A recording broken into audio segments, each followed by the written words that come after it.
Ah, le café. Pour certains, il est synonyme d'un moment de plaisir, pour d'autres d'un instant de partage avec un ami. Mais savez-vous comment il a été découvert ? La légende raconte qu'un berger yéménite a un matin retrouvé ses chèvres dans un état inhabituel. Elles étaient surexcitées. L'homme découvre alors qu'elles avaient mangé un fruit inconnu. Curieux, il décide d'en manger lui aussi, et constate les effets énergisants du café. Si l'histoire peut faire sourire, que savons-nous exactement sur le café ? En boire est-il bon pour la santé ? Et dans quel cas le café peut-il s'avérer dangereux ?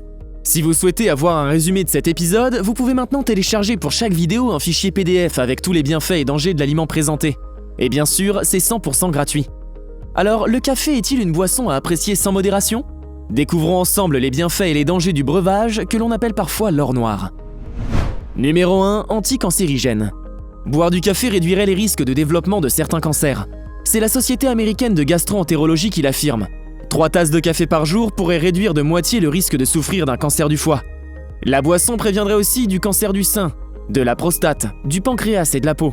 Mais les chiffres ne sont pas aussi précis que pour le cancer du foie. Numéro 2, maladie cardiovasculaire. Boire entre 3 et 5 tasses de café par jour permettrait de se protéger des maladies cardiovasculaires telles que les AVC, les infarctus ou encore les insuffisances cardiaques. Pour les gros consommateurs de café, ceux qui boivent plus de 5 tasses au quotidien, il existe même encore une meilleure nouvelle. Consommer beaucoup de café permet de réduire la mortalité liée à une maladie cardiovasculaire grave, comme la crise cardiaque. Numéro 3, maladie neurodégénérative. Aujourd'hui, la recherche ne permet pas encore de guérir des maladies d'Alzheimer et de Parkinson. Il existe heureusement des traitements permettant de stabiliser l'avancée de la maladie. Mais que diriez-vous de pouvoir alléger vos symptômes et améliorer votre qualité de vie ? Le café permet notamment de réduire les tremblements et la rigidité musculaire induite par Parkinson. Plus la consommation de café augmente, plus les symptômes s'estompent. C'est la caféine qui permettrait cette amélioration. Numéro 4, prévention du diabète. Le diabète de type 2 est causé entre autres par la sédentarité, une alimentation déséquilibrée, le surpoids et le manque d'activité physique. Des problématiques que l'on retrouve dans nos vies aujourd'hui. En buvant 6 tasses de café quotidiennes, il serait possible de réduire le risque d'apparition du diabète de type 2 de 30%. S'il y a des antécédents familiaux de diabète dans votre famille, intégrez le café à votre routine et à votre alimentation. Numéro 5, espérance de vie. Une étude américaine récente sur le café a permis d'établir que boire du café prolongerait l'espérance de vie. 500 000 personnes ont été observées. Celles qui boivent au moins 3 tasses par jour ont une espérance de vie plus longue par rapport à celles qui ne consomment jamais de café. Numéro 6, boisson bienfaitrice. Si beaucoup de gens ne peuvent pas commencer leur journée sans une tasse de café noir fumante, c'est évidemment pour le coup de fouet que le breuvage procure. Le café permet aussi d'augmenter la vigilance et les fonctions cognitives en général. Si vous devez faire une longue route, participer à une épreuve sportive ou passer un examen, le café pourrait vous aider. Il est aussi connu pour améliorer l'humeur. C'est pour ça que la pause café seule, entre collègues ou avec un ami est souvent vue comme un moment de plaisir et de détente. Le café, c'est donc la boisson bien-être par excellence.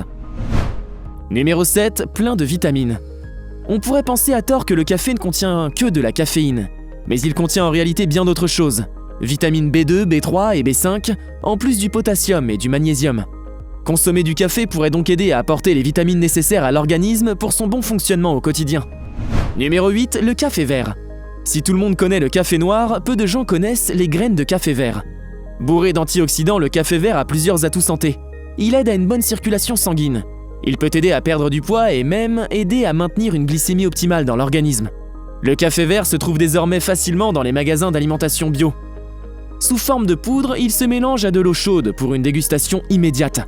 Il se boit traditionnellement pur, mais vous pouvez l'agrémenter de miel ou de cannelle pour une pause gourmande. Le café comporte décidément un nombre élevé de bienfaits. Pourtant, il existe aussi des contre-indications et des effets secondaires à sa consommation. Alors, dans quel cas faut-il éviter le café ?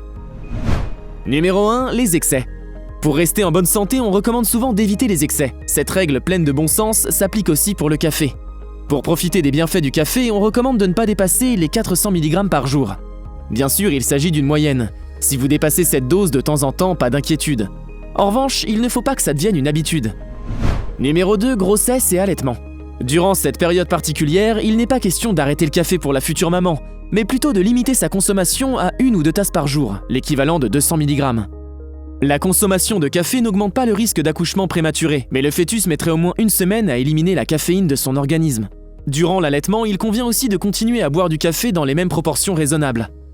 Le café passe dans le lait maternel et un bébé n'est pas supposé en théorie ingérer de la caféine. Numéro 3, personnes à risque. Les personnes souffrant de problèmes cardiaques ne devraient pas boire du café. Ce dernier augmente le rythme cardiaque, ce qui peut s'avérer dangereux. Ceux qui souffrent de problèmes gastriques, comme le reflux gastro-œsophagien, des brûlures d'estomac ou un ulcère, remplaceront le café par du décaféiné, bien moins acide et qui peut être consommé occasionnellement. Si vous avez de l'hypertension, abstenez-vous de boire du café et consultez votre médecin. Il peut vous conseiller de vous tourner vers le thé ou vers le café décaféiné. Numéro 4, polyarthrite rhumatoïde. Cette maladie inflammatoire, souvent sévère, s'attaque aux articulations. Cela cause des douleurs et peut entraîner à la longue un handicap. Boire plus de 4 tasses par jour pourrait potentiellement déclencher cette maladie, mais surtout accélérer les symptômes chez les personnes qui en souffrent déjà. En cas de doute ou de diagnostic avéré, réduisez votre consommation quotidienne, puis stoppez-la complètement. Le sevrage peut donner des maux de tête et des sauts d'humeur qui disparaîtront en quelques jours. Numéro 5, jaunissement des dents. C'est un fait, le café jaunit les dents. Si l'argument peut paraître purement cosmétique, boire du café peut colorer l'émail des dents sur le long terme. Rendez visite à votre dentiste 2 fois par an si vous consommez régulièrement du café. Grâce à un détartrage régulier, les taches seront plus faciles à enlever. Vous pourrez aussi à cette occasion opter pour un blanchiment dentaire. Numéro 6, l'anxiété. Si vous souffrez d'anxiété, il vaut mieux réduire votre consommation de café ou mieux, la remplacer par du décaféiné. À dose élevée, la caféine peut augmenter votre nervosité et influer sur la qualité de votre sommeil. L'anxiété étant liée à votre humeur et à votre état de fatigue, le mélange avec le café ne fait pas bon ménage. Numéro 7, le sommeil. Le café, grâce à ses vertus énergisantes, chasse la fatigue. Boire du café en fin d'après-midi ou le soir peut donc vous empêcher de dormir. La caféine reste dans le corps pendant 6 heures. Si vous en buvez après 16 heures, gare aux possibles insomnies. Si vous constatez que vous avez du mal à trouver le sommeil malgré une journée fatigante, ou que vous vous réveillez dans la nuit sans pouvoir vous rendormir, décalez l'heure à laquelle vous buvez votre dernier café. Dégustez-le juste après le repas du midi. Vous devriez retrouver un sommeil réparateur très vite. Le café possède indéniablement des bienfaits. Son côté plaisir permet de s'accorder une pause au sein de nos vies bien remplies. Il a aussi l'avantage d'être sain. Il peut remplacer les boissons plaisir, souvent sucrées comme les sodas. Et vous, combien de café consommez-vous au quotidien ? Si cette vidéo vous a plu ou instruit, c'est le moment de vous abonner et d'activer la cloche. Et on se retrouve dans quelques jours pour une nouvelle vidéo sur les bienfaits.